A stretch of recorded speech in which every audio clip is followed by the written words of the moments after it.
So இந்த pregnancy டைம்ல உயிரிழக்கிறது, pregnancy முடிஞ்சு பிரசவம் முடிஞ்சு ஒரு 42 நாள்ல இறக்குறாங்க அப்படின்னா அதுதான் மகப்பேறு இறப்பு, பேறுகால இறப்பு அப்படின்னு சொல்லுவோம்.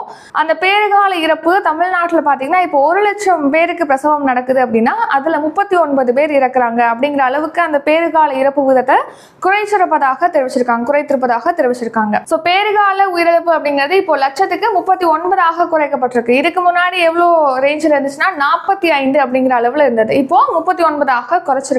ஏன் இந்த மாதிரி பேறுகால இறப்பு ஏற்படுது அப்படின்னா பிரசவத்துக்கு அப்புறமா அதீத ரத்தப்போக்கு ஏற்படுறது, உயர் ரத்த அழுத்தம் ஏற்படுறது, கிருமி தொற்று, இதயநல பாதிப்புகளால தான் இந்த மாதிரி பேறுகால இறப்புகளானது ஏற்படுது அப்படின்னு சொல்லிட்டு கண்டறிஞ்சிருக்காங்க. அப்போ அந்த ப்ராப்ளம்ஸ் வந்து நிவர்த்தி பண்ணணும் அப்படிங்கிறதுக்காக பார்த்தீங்கன்னா ஒரு உயர்நிலை குழு அப்படிங்கிறது தமிழ்நாட்டில் அமைச்சிருக்காங்க.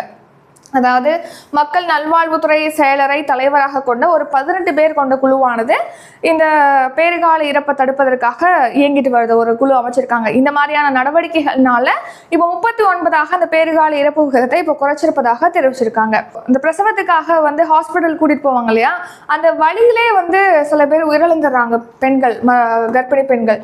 ஸோ அந்த உயிரிழப்பு அப்படிங்கிறது பார்த்தீங்கன்னா முன்னாடி லட்சத்துக்கு 15 அப்படின்னு சொல்லியிருந்தது. இப்போ அதை 6 குறைச்சிருக்காங்க. லட்சம் பேர்ல 6 பேர் வந்து உயிரிழப்பதாக இப்போ அதை குறைச்சிருக்காங்க.